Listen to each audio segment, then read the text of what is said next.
These are the tales that soften the heart of a ruthless king. And tonight, they might soften yours too. Let go of your crown. Let your worries fall asleep and drift into the kingdom of dreams with us. In a land of marble palaces and whispering olive groves, where wisdom flowed like honey and danger hid behind smiles, there ruled a mighty Greek king, proud, powerful, and burdened by a silent, deadly illness. When the greatest healers failed him, hope arrived not in the form of a warrior, but a wandering physician, one who claimed he could cure the king without potions or pain.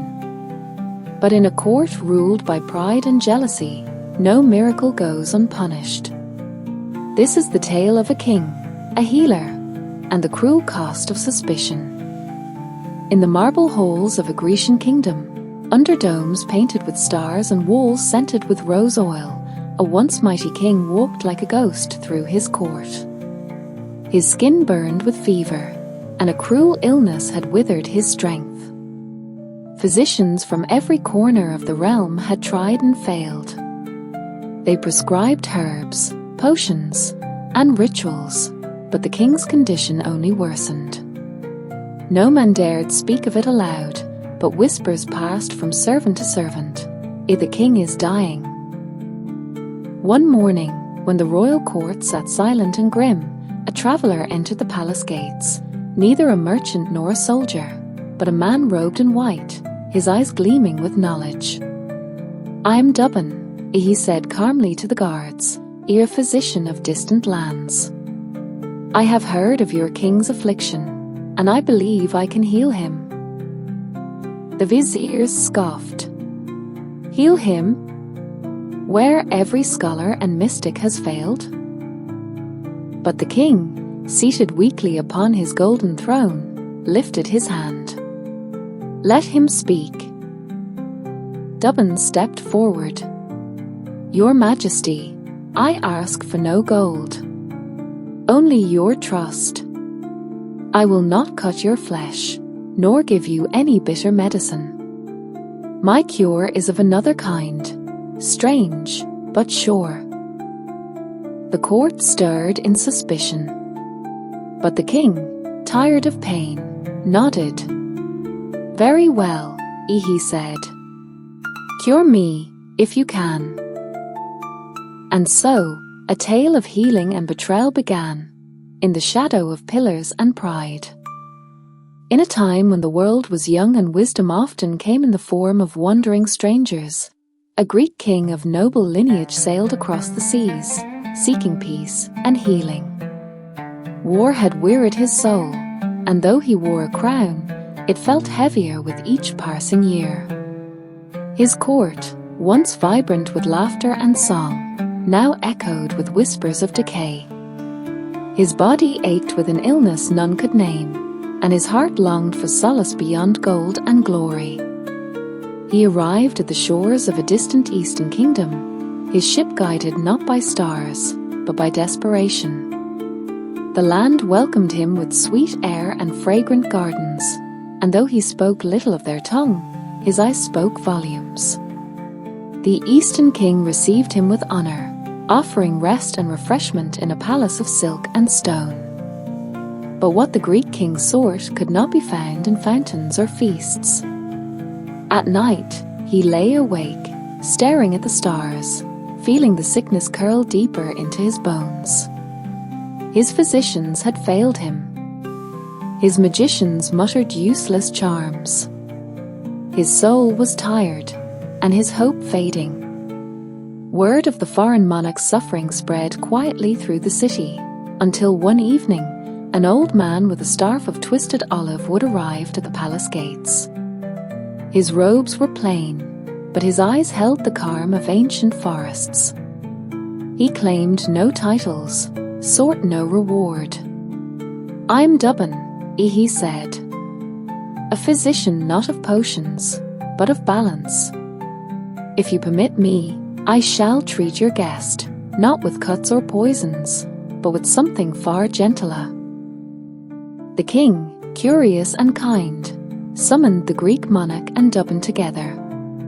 The old man examined the king not with cold instruments, but with warm understanding.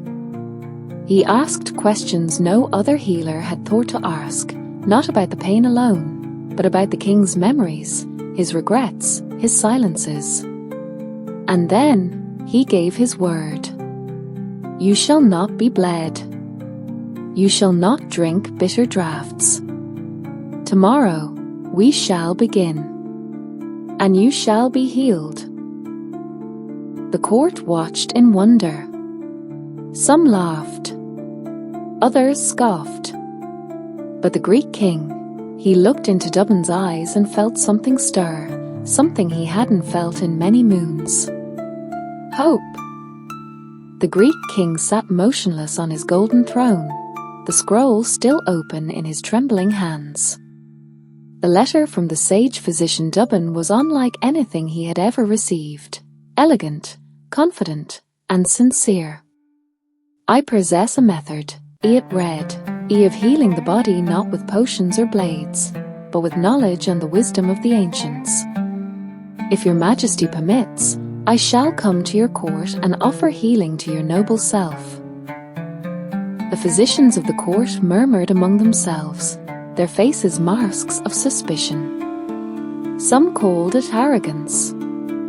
Others feared trickery. But the king, wearied by his own relentless suffering, saw in the letter not pride, but promise. He ordered Douban to be brought to the palace without delay.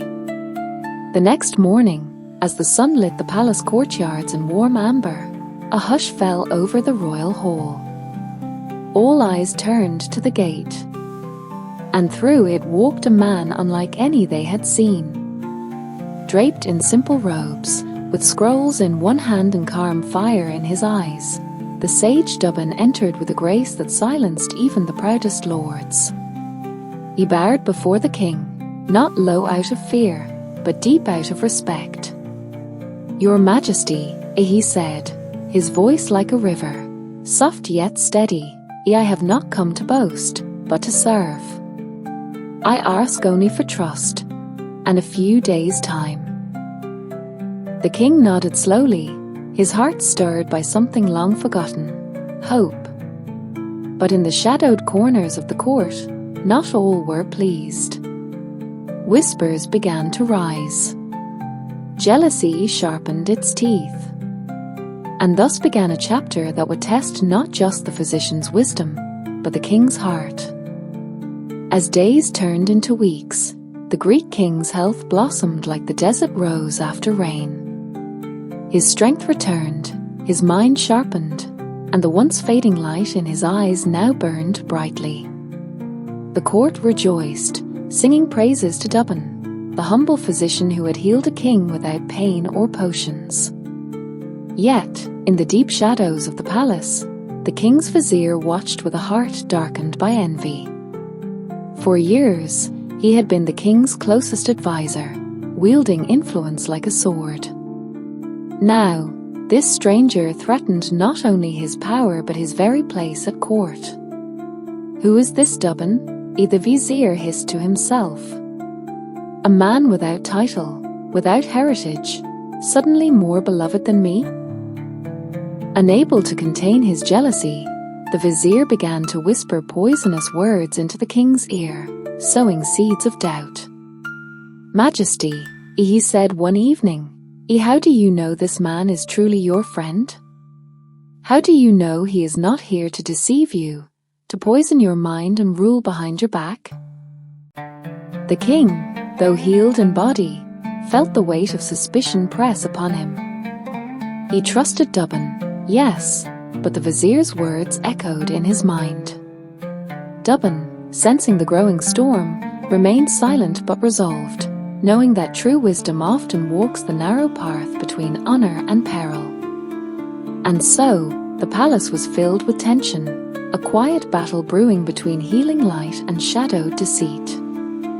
Consumed by envy, the vizier began to weave a dark plan to rid the palace of Douban once and for all. He sought to poison the king's mind against the healer by planting lies and fabrications. Whispering in the ears of courtiers and nobles, he spun tales of secret meetings and hidden ambitions. One evening, as the moon hung low and the palace was cloaked in silver light, the vizier approached the king with a forged letter. It was said to be a warning from foreign spies that Douban was a traitor, sent to weaken the kingdom from within.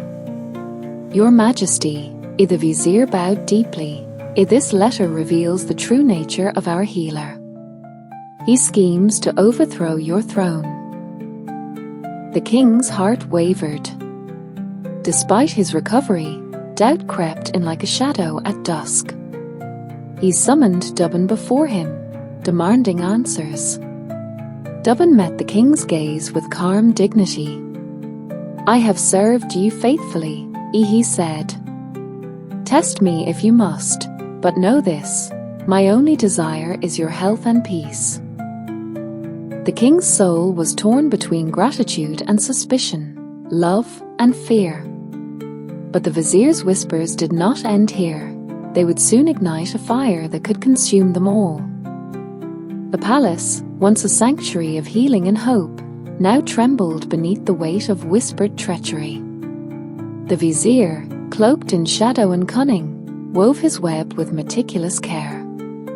Every word he spoke to the king was dipped in venom, crafted to unravel the fragile trust that had blossomed between monarch and physician. One evening, as the golden sun dipped below the horizon, painting the marble halls with fiery hues, the vizier approached the king. His voice was soft but heavy with false concern.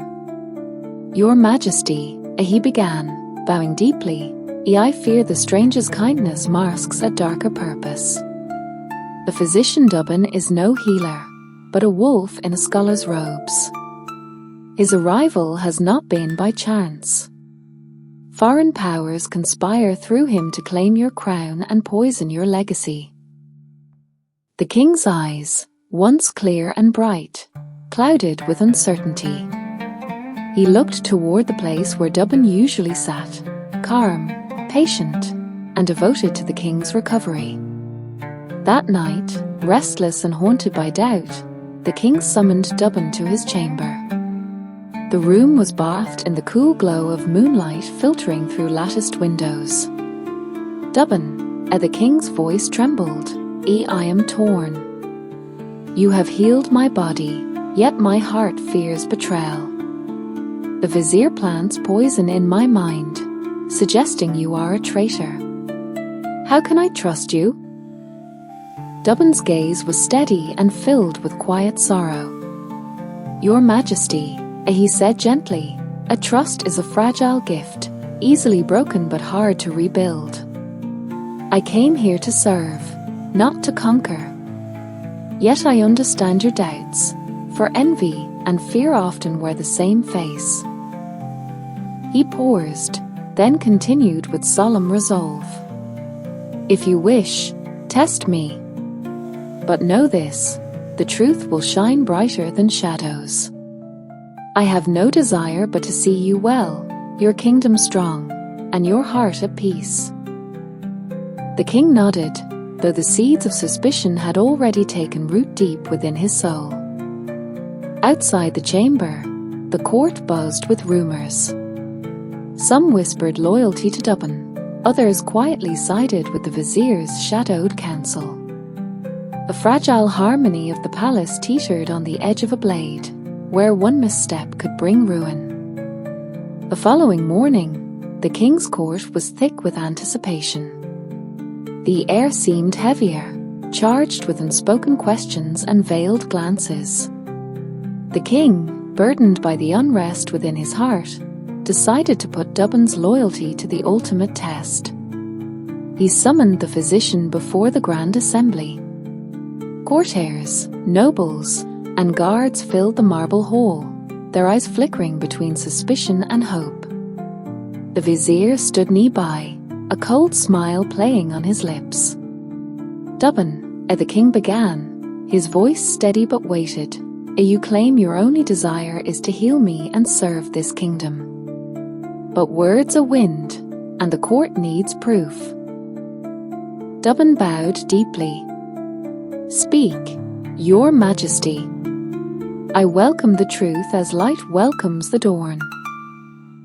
The king revealed a delicate vial of a rare poison, a toxin that had claimed many lives and puzzled even the wisest healers. "This poison," the king said, "it runs swift and silent through veins. If you can prepare an antidote that saves my life, I will trust you completely." The court gasped. Whispers rippled like silk in the breeze. Douban accepted the vial carefully. His eyes scanned its contents with reverence. "Your Majesty," he said, "I shall prepare the cure, but it will take time and patience. Healing is an art, not a magic trick." Days passed. The king's court grew restless. Yet Douban worked diligently, consulting ancient texts and grinding rare herbs into fine powders. His dedication shone brighter than the golden sun streaming through palace windows. Finally, the antidote was ready, a clear, fragrant potion shimmering with promise. Douban handed it to the king, who drank with steady hands. Hours later, the king's pulse steadied. Color returned to his cheeks. The court erupted in relief and joy.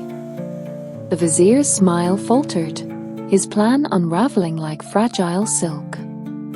But beneath the triumph, darker currents swirled, whispers of vengeance, betrayal, and the unforgiving price of envy. The failure of his plot left the vizier seething in silence. His carefully spun web of lies had been torn apart by Douban's wisdom and the king's renewed faith. But envy is a flame that burns without reason, and the vizier's heart smoldered with a darker resolve. He retreated to the shadowed chambers deep within the palace, where ancient scrolls and forbidden knowledge lay hidden beneath layers of dust and secrecy. There, he sought counsel from mystics known for their dark arts, men whose loyalties were bought with gold and promises of power. "Douban must be destroyed," the vizier whispered, his voice cold and urgent. "His influence grows with every healed breath the king takes. If I cannot turn the king's heart, then I will turn his fate." Under the veil of night, the vizier plotted a new scheme, one far more sinister than before. He planned to poison the king himself, using a venom so subtle that even Douban would struggle to save him. Then, he would accuse the physician of treachery, claiming Douban had betrayed the king's trust and sought the throne for himself. But even as the vizier prepared his deadly plan, Douban remained steadfast in his duties, unaware of the dark storm gathering in the palace. The stage was set for a tragedy that would shake the kingdom to its core. Under a cloak of night, the vizier sent a trusted servant to deliver a beautifully wrapped box to the king's chambers. The gift was exquisite, crafted from fine ebony and inlaid with shimmering gold patterns. It gleamed with an allure impossible to resist. The next morning, as dawn painted the sky with hues of pink and amber, the king awoke to find the mysterious present beside his bed. Intrigued, he called for his trusted servants to open it. Inside lay a rare and fragrant wine, said to be the nectar of distant lands, promising vigor and vitality. Unaware of the deadly poison hidden within, the king drank deeply, savoring the rich taste. For a moment, warmth spread through his body, and he smiled, a glimmer of hope in his weary eyes. But soon, the warmth turned to fire. His breath caught, and a cold sweat broke out across his forehead. The poison worked swiftly, slipping through his veins like a silent assassin. The courtiers rushed to his side as he collapsed onto the silk-draped bed. Panic swept through the palace like a wildfire. Douban was summoned at once. His calm demeanor belied the urgency in his steps as he examined the king. The court held its breath, waiting for the healer's verdict. Douban's eyes narrowed with determination. "This is no ordinary ailment," he whispered. "The hand of betrayal is upon us." The palace buzzed with anxious energy as Douban moved swiftly through the royal chambers. Every moment was precious, the poison's venom coursing through the king's veins, stealing strength and hope with each passing breath. Douban summoned his collection of ancient scrolls and rare herbs, their secrets passed down through generations of healers. His hands worked with practiced precision, grinding powders, distilling essences, and blending elixirs under the flickering light of oil lamps. The courtiers watched in silence, their usual murmurs replaced by a tense stillness. The fate of the kingdom rested on this healer's skill and wisdom. Hours turned to days as Douban fought to counteract the poison's deadly grip. He refused to rest, driven by unwavering loyalty and a fierce determination to save the king who had placed his trust in him. Outside, the vizier's eyes gleamed with bitter frustration, watching as his plan faltered. But inside the chamber, Douban whispered ancient incantations, his voice steady and calm despite the storm of life and death around him. And slowly, very slowly, the king's color began to return. Hope, fragile and precious, flickered in the hearts of all who watched. As dawn's first light spilled gently through the latticed windows, the king stirred. His eyelids fluttered open, revealing eyes clearer than they had been in months. The palace held its breath, the silence broken only by the soft, steady beat of the king's returning pulse. Douban sat by his side, exhaustion etched into his face but relief shining bright in his eyes. "Your Majesty," he whispered, "you have fought the shadow and won. Your life is spared." The king's voice was weak but filled with gratitude. "Douban, or you have saved me, body and soul. I owe you more than words can say." News of the king's recovery spread swiftly through the palace halls and into the city beyond.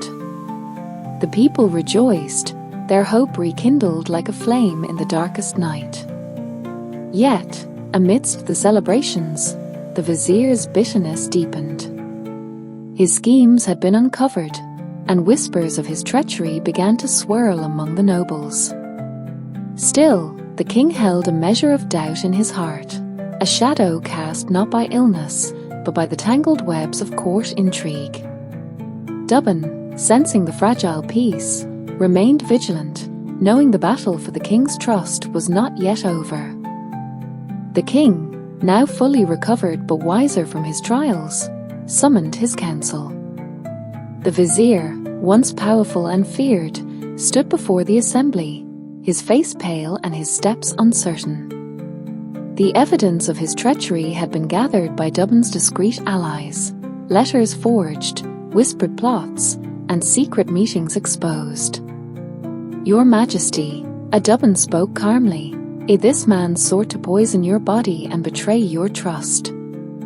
His envy threatened not only your life but the stability of the kingdom." The king's voice rang clear. "Justice will be served." The vizier was stripped of his titles and cast out from the palace. His name was erased from the scrolls of honor, and he was forbidden to set foot in the kingdom's lands. Peace slowly returned to the court. The people's faith in their king was restored, and Douban's place as the royal physician was secured not just by his skill but by his unwavering loyalty. Yet, even in victory, Douban remained humble, knowing that true power lies not in titles or riches, but in service and truth. With the vizier banished and peace returning to the palace, Douban approached the king with a gift unlike any other, a heavy, ancient book bound in soft leather and adorned with intricate gold embossing. "Your Majesty," Douban said solemnly, "this book contains the knowledge of many lands, the secrets of healing, wisdom, and the balance of life. "It is my gift to you, that you may rule not only with strength, but with understanding." The king accepted the tome with reverence, feeling the weight of its knowledge settle into his hands. He knew that with this gift came great responsibility, a promise to use wisdom for the good of his people. As the days passed, the king and Douban pored over the book together, learning from its pages and strengthening the bond between healer and monarch. But beneath the calm surface, shadows still lingered. Not all who coveted power would rest easily, and the story was far from over. One evening, as the sun dipped below the horizon and the palace was bathed in twilight, a mysterious stranger arrived at the gates. Cloaked in midnight blue, with eyes like polished onyx, he carried an air of urgency and secrets untold. He requested an audience with the king, claiming to bear a warning of great importance. In the quiet hall, away from prying eyes and eager ears, the stranger spoke softly. "Your Majesty," he began, "there are forces beyond these walls that seek to unravel the peace you have fought so hard to build. The gift of knowledge is precious, but it has drawn the attention of dark powers who covet it for themselves." The king frowned, wary but attentive. "Beware the shadows that move in silence," the stranger continued. "Trust not every face in your court. The battle for your kingdom's soul is far from over." With those cryptic words, the stranger vanished into the night, leaving behind a chill that lingered long after his footsteps faded. The king turned to Douban, who met his gaze with calm resolve. "We must be vigilant," Douban said quietly. "For knowledge, like power, can be both a blessing and a curse." Days passed, but the stranger's warning echoed in the halls of the palace like a distant thunder. The king and Douban worked tirelessly, strengthening the kingdom's defenses, not only in walls and armies but in wisdom and unity. Yet, beyond the city's gleaming towers, dark forces gathered. Envious rulers and hidden enemies, drawn by rumors of the ancient book and the king's miraculous healing, whispered their plots in shadowed corners and smoky taverns. The king held counsel with trusted advisors, his gaze steely with determination. "We will face whatever comes," he declared. "Not with fear, but with courage and truth." Douban stood beside him, the healer and the king united by a bond forged in trials and triumphs.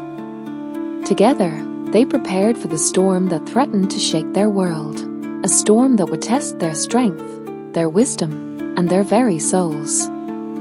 Under the cover of darkness, messengers rode swiftly across distant lands, carrying whispered orders from rival kingdoms jealous of the Greek king's newfound strength and the mysterious power of Douban's ancient book.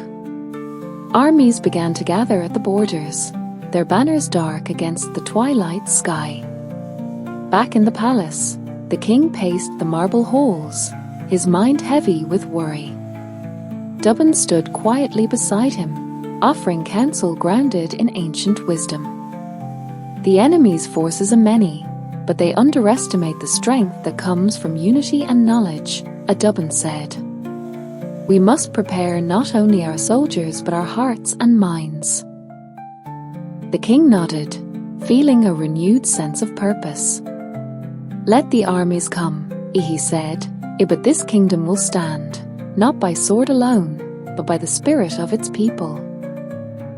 As the first stars appeared in the night sky, the palace prepared for the battle ahead, a battle that would decide the fate of the kingdom and the legacy of its king and healer.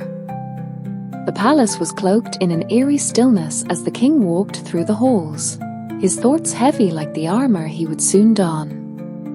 Outside, the city's lanterns flickered softly, casting long shadows that danced with the whispers of impending war. In his chamber, Douban prepared remedies and blessings, his hands steady despite the tension that hung thick in the air.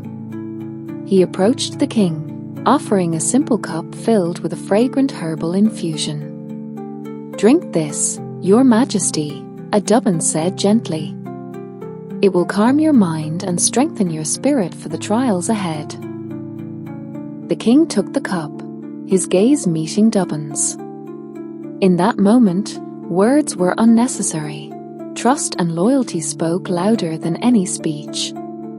They shared a silent vow to protect the kingdom, no matter the cost.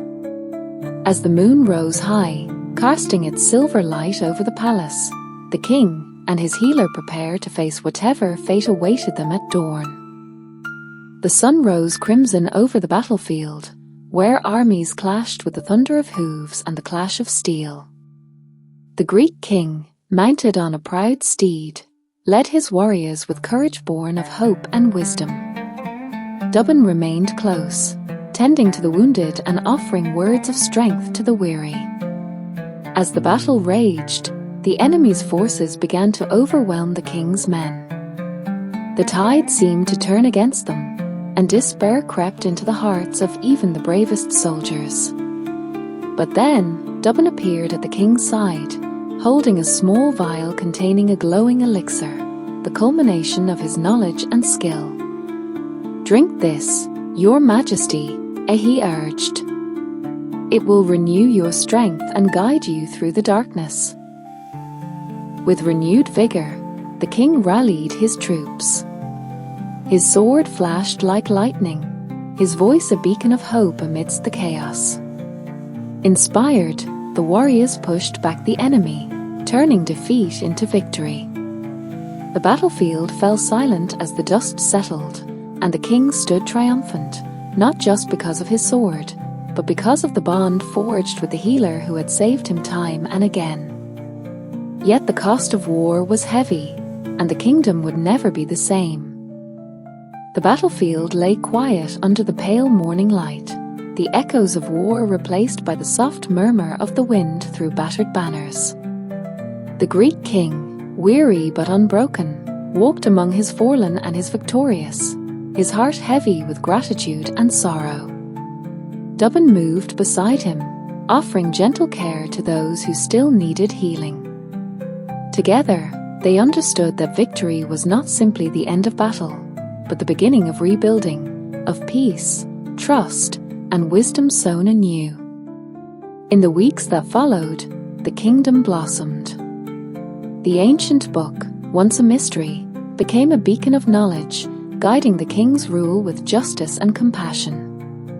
The people flourished under their leader's steady hand and the healer's quiet wisdom. Yet, amid the joy, the king never forgot the trials they had faced, the shadows that had threatened to consume them, the betrayal and the courage that had saved them. And so, as the sun rose on a new dawn, the king and Douban stood united, ready to face whatever stories the future might hold. Years passed, and the tale of the Greek king and the physician Douban became legend, a story told around firesides and in palace halls. Their bond, forged through trials and triumphs, symbolized the power of trust, knowledge, and loyalty. The ancient book remained a treasured heirloom, its wisdom guiding generations to come. The king ruled with a heart tempered by compassion and strength, always remembering that true power lies not in conquest, but in healing and understanding. Douban, once a humble healer, became a symbol of hope, proof that even the simplest soul can change the fate of kings and kingdoms. And in the quiet moments beneath the stars, when the moonlight cast silver dreams across the land, the people would whisper the tale, a timeless reminder that light can always shine through the darkest shadows.